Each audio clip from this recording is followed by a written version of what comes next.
عزیزم چه خبر؟ حالت چطور؟ حالا ما همین تلویزیون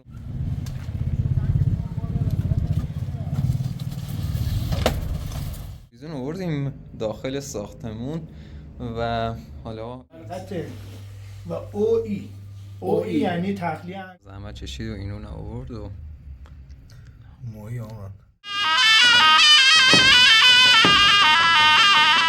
سلام مجدد خدمت شما دوستان عزیز. امیدوارم تا این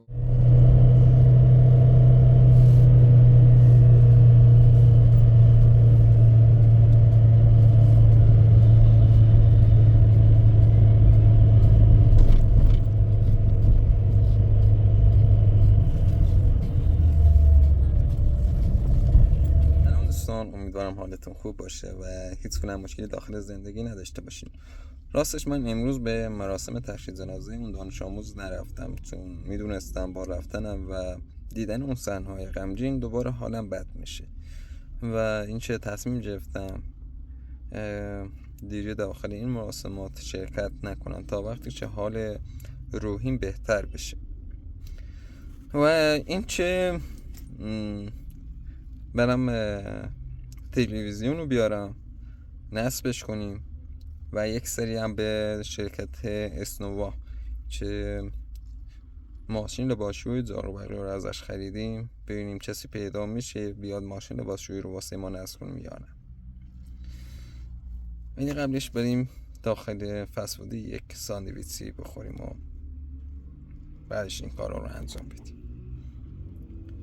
واقعا دوستتون دارم و ممنون میشم تا انتهای ویدیو با من همراه باشید.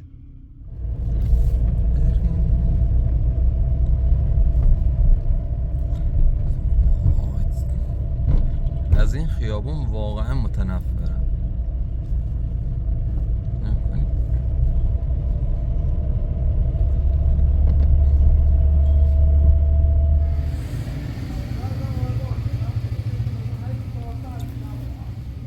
سلام علیکم. خوب عزیز؟ یالا خوب عزیزم؟ خوبی؟ قربونت عزیزم چه خبر؟ حالت چطور؟ حالا ما همین تلویزیون و میز برم حالا خدمت ماشین خود داری نه اگه زنگ بزنی هم بهتره.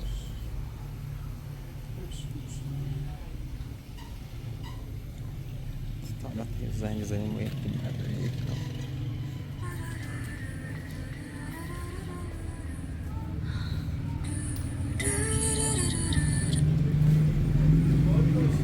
الو سلام علیکم. چاکرت. حالت چطور؟ چی گفت؟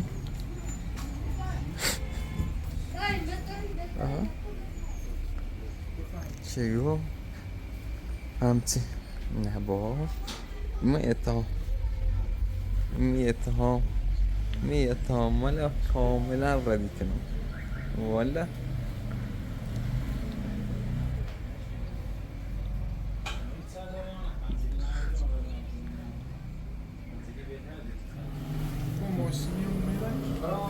سلام.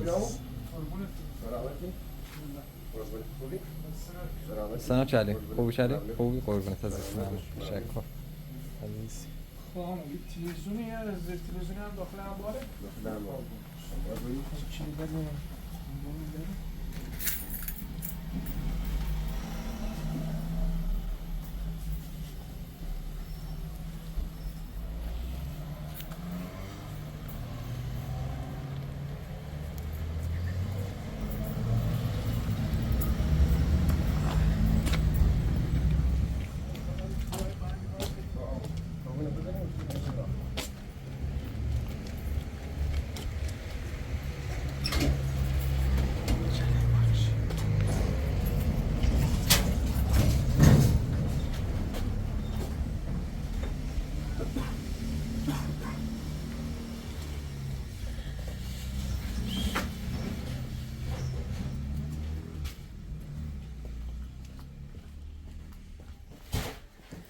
دایزون شرمندتون عزیز.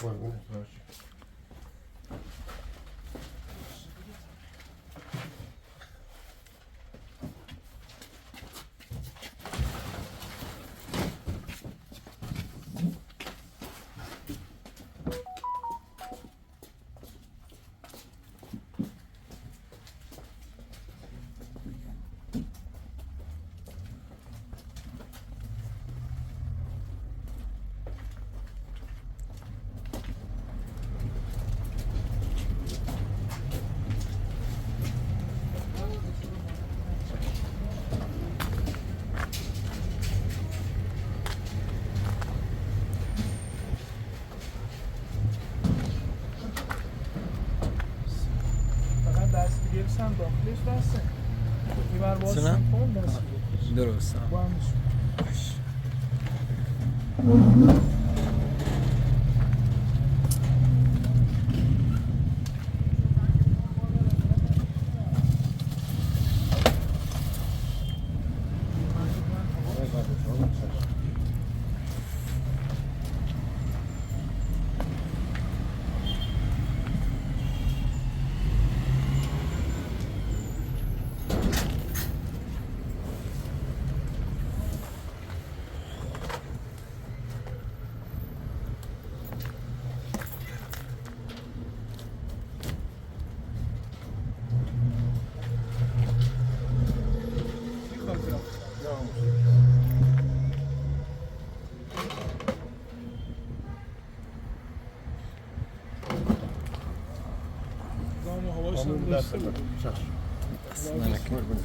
در خدمت شما. رستوران بختیاری دونی کنه؟ بله. هی رستوران بختیاری است اون با ماشیو دست دارم قربونه دست بر آقای سبحان دست دارم که عزیزم وقت عزیزم اینجا خاطر عزیزم عزیزی قربونت عزیزم خداحافظ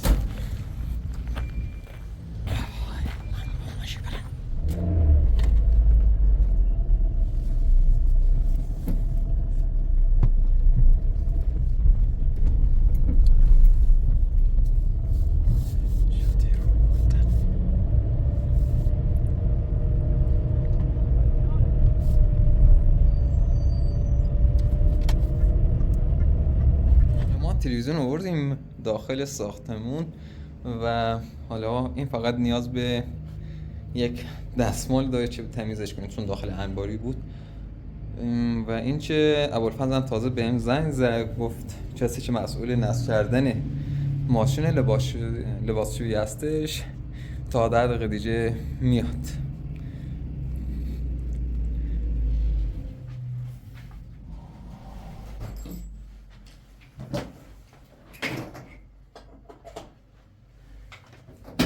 شیلنگ تخلیه نبیرو شیلنگ تخلیه داخل ایباز در نیاد هر جا خیمونیش شیلنگ تخلیه نبیرینی داخل دریچه تخلیه ایدی نیرسه شیلنگ اضافه کن اینه در نیاد شیلنگ اضافه نیست سریش فنری. تکو کنه ببین کنه خب بستگی داره که تو اینه بخیر کوره منی اصلا این وام میشی یا دانار اینو خود جا دارگاز میتونی اینو باهمش بابش دور میرسش خب نه این لوله هم رو کار بیار لوله شست اینا ها اونا بور بی بیایی باش نیمو خوشی نه این تخلیه نبکشی بری تا رو نبیاد خب بیر اون طرف باز نه تو جهات خوبی خوبی هم؟ ها تو جهات خوبی به جلوتر فیلم بگیر نزدیک با فشار دادن این دکمه جاپودی داری درست پود یا مایع لباسشویی فقط نرم کننده اگر خیلی مایع استفاده کنی پایین پودر بالا نرم کننده با اون رقیق کنی با همون غلظت نرسی ظرفیت لباسشویی 8 کیلوگرمه لباس دونه دونه بریزین داخل به اندازه‌ای که از این خط بالا نزنه نه بیشتر نه کمتر لباس هم نتنید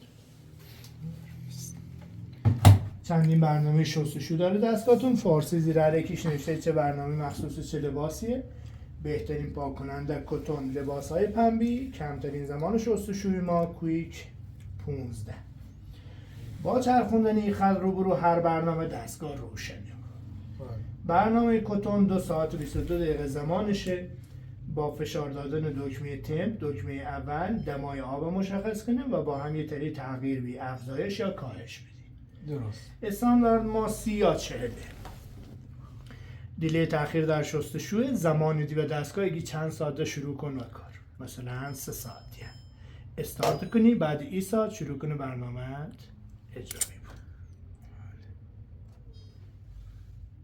آپشنال دستگاه یا پرواش پیش شستشوی زمانی که این چراغ فعال کردیم یه پیش شستشو 12 دقیقه‌ای انجام میده بعد شستشوی اصلی درست رینز هولد ایبو حذف خوشکن یا حالت قوطه‌وری لباسل در حالت قوطه‌وری من آب نگه داره که شما از راه برسین خشکشون نیکنی که بو بگیرن من اویلشون تا شما دوباره بیان استارت بزنین و خشک انجام بده درست. اینا شما رینز پلاس یک بار آبکشین اضافه کنید. درست. یعنی که استوپ استارت. پیشنهادمو برنامه کویک باش. تنظیم کنید سر کویک 15 دقیقه. دمای آب چنده؟ صفر. یعنی سرده. دمای آب کنیم 30 درجه ولرمش کنیم و 19 دقیقه و استارت. یه خود شروع کنه به چند ثانیه تخلیه انجام میده بعد شروع کنه آبگیری. 2 تا ارور باش خیلی سرکله زنین. ارور E02 یعنی آب نیست. کولی نیست داخل می چیزی. بله E02 یعنی او داخلش نیست. یعنی او نیست. او درست. نیا. یا شیر اوناری یا شیر بسه یا اولقته و او ای. او ای یعنی تخلیه انجام نید. یا شیرنگ تخلیه گیره یا سیفون گیره یا پمپ تخلیه سخته یا ای دریچه نبینیم؟ آشغاله درسته؟ جلسه آشغاله فیلتره بعد این پیچه باز کنی آشغاله خالی کنی هر چند وقت یه بار؟ چند وقت باری هر موقع که اراره دا 2 ماه یک بار شما پاکش بکنید اما هر موقع ایرو ردا حتما اینو باز کنید و اول اینو چک کنید. مبارکتون. دستتون درد نکنه. شیرنگ هم که به این صورت بسته بود این زانوی پشت کار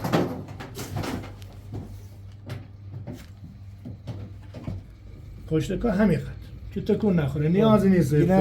نه بندی زیر شیر ماشین لباسشویی لولت هر جا کشی آوردی یه شیر ماشین لباسشویی بندی سرش اینه بندی شیر ماشین لباسشویی مثل ماشین مثل ظرفشوییه اما سرش 3/4 پیسوار 3/4 دست در فرش کنم. مبارک. 2 سال ضمانت داره به جز شکستگی بهترین این ضمانت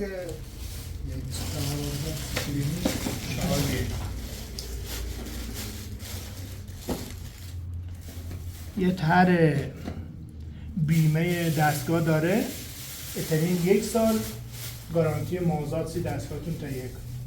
یعنی بهترین 1 سال گارانتیش اضافه کنید خودتون بخرین براش. طرح نقره‌ای داره طرح برنزی داره 1 تومن هزینه‌شه طرح نقره‌ای داره 1,350 1 سال هم بیمه‌شه بود. بهتری بیمه‌ش هم انجام بدید. شامل شکستگی آبخوردگی همه چیزمون بود.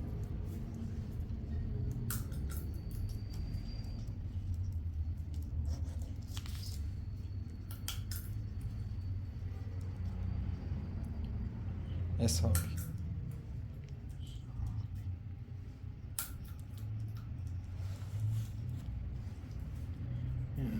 بعدن زحمت چشید و اینو آورد و موی آمد موی قزلالای ها عالیه.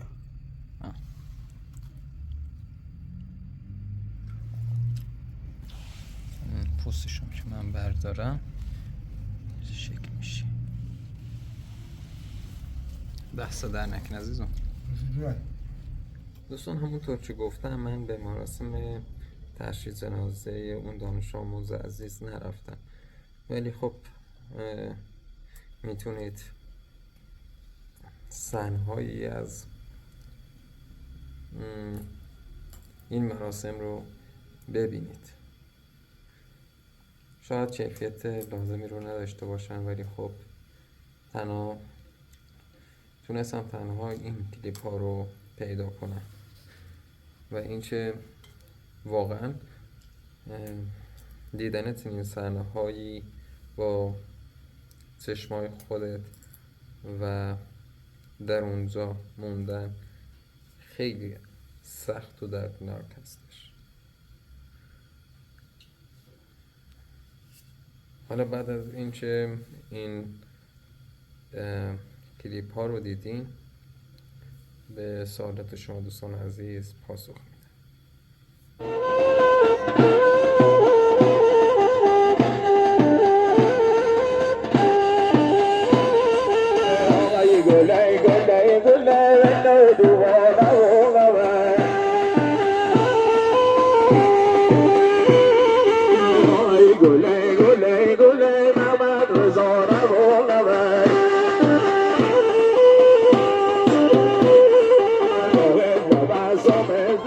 Somos de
سلام مجدد خدمت شما دوستان عزیز. امیدوارم تا این موقع اوقات خوشی رو سپری کرده باشید. حتما دیدین در سایر کانال‌های اشاعری که حالا تعدادی از بازیگرها و کسانی که داخل اون کانال‌ها فعالیت میکنن معتاد هستن یا اینکه نقش یک آدم معتاد رو بازی میکنن. خواستم در مورد اعتیاد مردم اشاعره و روستاها در ایران باهاتون حرف بزنم که واقعا آیا معتادی در جوامع روستایی و اشاعره وجود دارد یا خیر، و اگر وجود داره تعداد اونها چقدر هستش. خب اعتیاد به مواد مخدر معمولا یکی از معضلات و شهری شناخته میشه، اما در دهه‌های اخیر این مشکل به جوامع روستایی و اشاعری نیز سرایت کرده است. بسیاری از مناطق روستایی که زمانی به دور از این بحران بودند اکنون با چالش‌های جدی در زمینه اعتیاد مواجه هستند. در این مطلب به بررسی علل افزایش مصرف مواد مخدر در روستاها، تأثیرات آن بر جامعه و راهکارهای مقابله با آن میپردازیم. خب سوال، چرا اعتیاد در روستاها در حال افزایش هستش؟ اولین دلیل این افزایش فقر و بیکاری هست. یکی از مهمترین دلایل گرایش به مواد مخدر در جوامع روستایی و اشاعری فقر و نبود فرصت‌های شغلی است. بسیاری از جوانان روستایی و اشاعری پس از پایان تحصیلات یا حتی بدون تحصیل با نبود کار مناسب مواجه می‌شوند. در چنین شرایطی برخی از آنها برای فرار از مشکلات اقتصادی و روحی به مواد مخدر پناه میبرند. دلیل بعدیش قاچاق مواد مخدر از طریق روستاها هست. بسیار از روستاهای دورافتاده در مسیرهای ترانزیت قاچاقچیان مواد مخدر قرار دارند. قاچاقچیان اغلب از سادگی و مشکلات اقتصادی مردم سوء استفاده می کنند و اونها رو با عنوان واسطه در فروش یا حمل مواد مخدر به کار می گیرند. دلیل بعدیش نبود امکانات تفریح و فرهنگی هستش. در بسیاری از روستاها هیچ سرگرمی سالمی برای جوانان وجود ندارد. نبود مراکز تفریحی، فرهنگی و ورزشی باعث شده است که بسیاری از یا برخی از جوانان برای پر کردن اوقات فراغت خود به سمت مواد مخدر کشیده شوند. مهاجرت جوانان و تنها ماندن سالمندان. در بسیاری از مناطق جوانان برای یافتن کار به شهرها مهاجرت می کنند و سالمندان و افراد مسن در روستاها باقی می مانند. این افراد گاهی برای مقابله با تنهایی و افسردگی به مصرف مواد مخدر روی می آورند. و دلیل آخر باورهای غلط درباره مواد مخدر سنتی هست.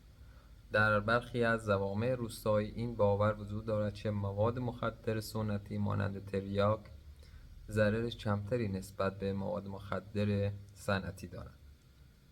این تصور نادرست باعث شده است که مصرف تریاک در بین افراد مسن‌تر رایج‌تر باشد. و اینکه حالا در منطقه سردشت قبلا مرکز فرهنگی، ورزشی یا تفریحی وجود نداشت، هرچند که در حال حاضرم این امکانات به سختی پیدا میشه.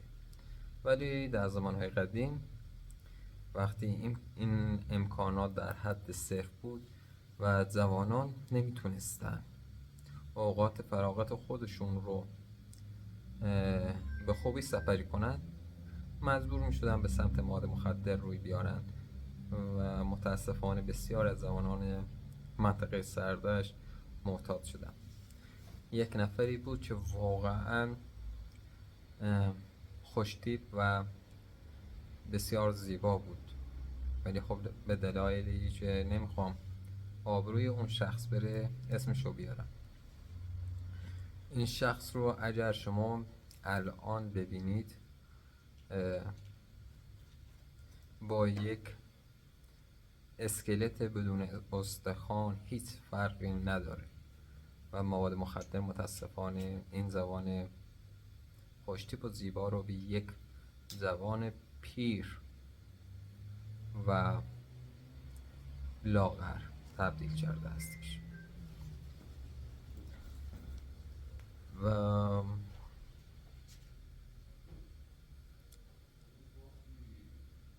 اینکه حالا دوستم هم اومده پیشم ولی خب نمیتونم ازش فیلم برداری کنم.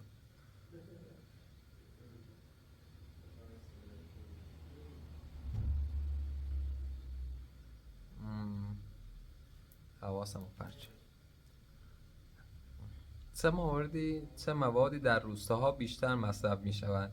خب اولیش مواد مخدر سنتی هستش، به خاطر همون باور غلطی که دارن. تریاک یکی از رایج‌ترین مواد مخدر در منطقه روستایی است که اغلب افراد مسن به آن احتیاج دارند. حشیش در برخی از مناطق به عنوان یک ماده تفریحی مصرف می شود. مواد مخدر صنعتی: شیشه به دلیل دسترسی آسان و قیمت پایین در بین جوانان روستایی و عشایری در حال افزایش هستش. هروئین و کراک در برخی از روستاهای نزدیک به شهرهای بزرگ به دلیل ارتباط قاچاقچیان با مناطق شهری مصرف این مواد رو به رشد است. قرص‌های روانگردان: برخی از جوانان روستایی از قرص‌های اعتیادآور برای تجربه هیجان و انرژی کاذب استفاده می‌کنند. همونطور که می‌دونید خونه من دقیقاً روبروی پارک معروف چشم لردگان هستش و وقتی به بالکن میرم متوجه میشم و میبینم تعدادی از افراد جوان و نوجوان در حال کشیدن ماریجوانا هستش و وقتی بعضی از شبها از بغل اون پارک رد میشم و موقعی که دارم پیاده میکنم بوی ماریجوانا واقعا آدم ها رو اذیت میکنه با خاطر مصرف زیادی که متاسفانه جوانهای شهرستان به مواد مخدر مخصوصا ماریجوانا دچار شدن و محتاج شدن. حتما سوال واسهتون پیش اومده که آیا تا به حال مواد مخدر مصرف کردم یا نه. من راستش مواد مخدر تا به حال مصرف نکردم و اینکه یک بار ماریجوانا مصرف کردم، اونم سال 1396 که تقریبا حدود 6-7 سال پیش میشد. اونم به خاطر باور غلطی که من داشتم و فکر میکردم ماریجوانا حافظه انسانها رو بیشتر میکنه. یک امتحان بسیار سخت روانشناسی داشتم و کتاب اون امتحان حدود 975 صفحه بود که واقعا نظریه ها و اسم اشخاصی که این نظریه ها و فرضیه ها رو داده بودن شبیه با هم بودن. خاطره بسیار جالبی هستش، ولی اون شب من به خودم قول دادم دیگه سمت هیچ موادی نرم، چون واقعا حافظه من رو اون شب دستکاری کرده بود و اصلا نمیتونستم چیزی رو به یاد بیارم. الان که دارم بهش فکر میکنم میبینم واقعا چه کار بچه بازی انجام دادم و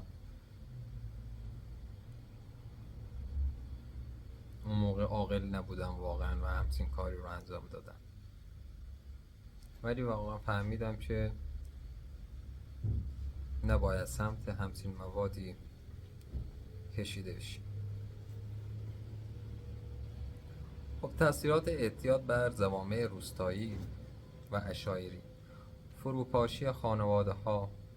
اعتیاد باعث افزایش طلاق، خشونت خانوادگی، بی‌مسئولیت والدین و بحران‌های عاطفی برای فرزندان می شود. بسیاری از زنان روستایی مجبورند به تنهایی بار زندگی را به دوش بکشند، زیرا همسرانشان درگیر اعتیاد هستند. افزایش فقر و مشکلات اقتصادی. افراد معتاد بخشی زیادی از درآمد خود را صرف خرید مواد مخدر می کنند که در نتیجه وضعیت اقتصادی خانواده‌های آنها بحرانی می شود. همچنین با بسیاری از افراد معتاد توانایی کار کردن را از دست می دهند که این موضوع فقر را در روستاها تشدید می کند. من یک نفری رو میشناسم که حالا با این چه رفته داخل یک استان دیگه داره کار میکنه، به همسر خودش زنگ میزنه و میگه من پول سیگارم رو ندارم و نمیتونم سیگار خریداری کنم و از خانم و همسرش تقاضا میکنه، میخواد که برای اون پول بفرستن، در حالی که شوهر برای کار کردن و در آوردن پول به یک استان دیگه رفته. متاسفانه این شوهر دچار یعنی معتاد مواد صنعتی یعنی شیشه شده.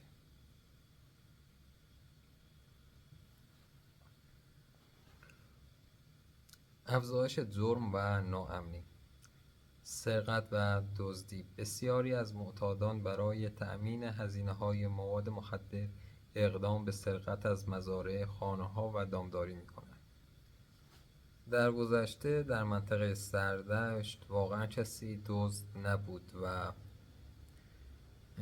کسی همچین کاری بی‌شرمانه‌ای رو انجام نمی‌داد. ولی با اومدن مواد سفید یعنی صنعتی، تعداد زیادی از جوانها به دزدی روی آوردن و سعی میکنن با دزدیدن اموال دیگران بتونن برای خودشون مواد مخدر خریداری کنن. قاچاق و توزیع مواد مخدر. برخی از افراد معتاد خودشان به عنوان واسطه در فروش مواد مخدر فعالیت میکنند. افزایش بیماری‌های جسمی و روانی. افزایش بیماری‌های عفونی. استفاده از سرنگ‌های مشترک در بین معتادان می‌تواند باعث شیوع بیماری‌های مانند ایدز و هپاتیت شود. افسردگی، اضطراب، اختلالات روانی در بین این افراد معتاد به شدت شایع شده است.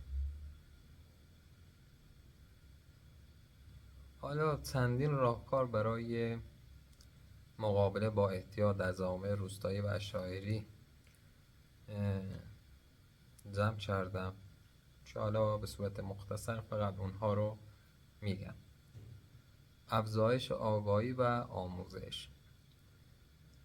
ایجاد فرصت‌های شغلی برای جوانان.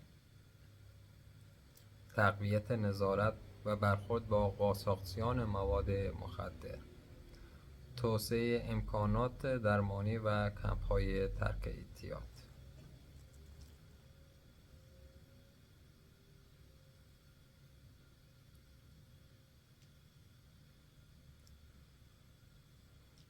و حتما شما هم شاید با چنین افرادی مواجه شدی و میخوام حالا خاطره یا تجربه که از این کار دارین رو واسه من تعریف کنین، مانند اون باورهای و خرافاتی که مردم کشورهایتون داشتن و من با علاقه اونها رو خوندم و از خوندن اونها واقعا تعجب کردم. هرچند که تعدادی از اونها هم واقعا شبیه باورها و خرافات مردم کشور من بود. حالا برسیم به بقیه سوالات شما.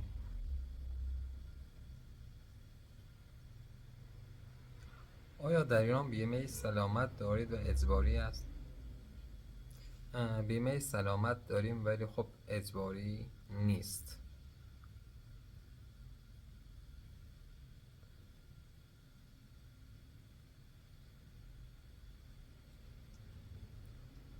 آیا می توانید ثابت کنید اصغر معلم است؟ خب اصغر یکی از معلمان با تجربه منطقه دودراه هستش و واقعا نیازی به ثابت کردن نداره. فکر کنم 2 سال از من بزرگتر اصغر و سال 94 بود در دانشگاه فرهنگیان قبول شد.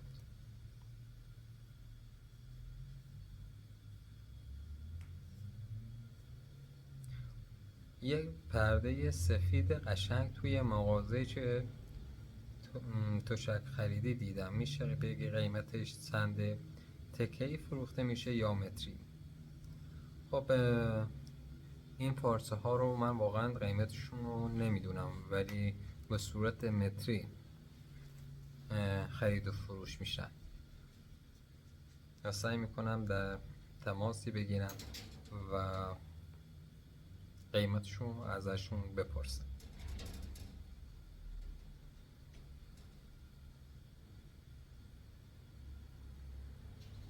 اسم شهرتون چیه؟ اسم شهر من لردگانه.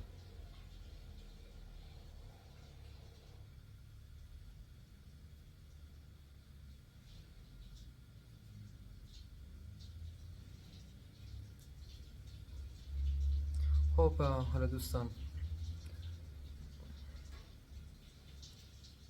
اگر اجازه بدین من بقیه سوالات رو فردا شب بخونم.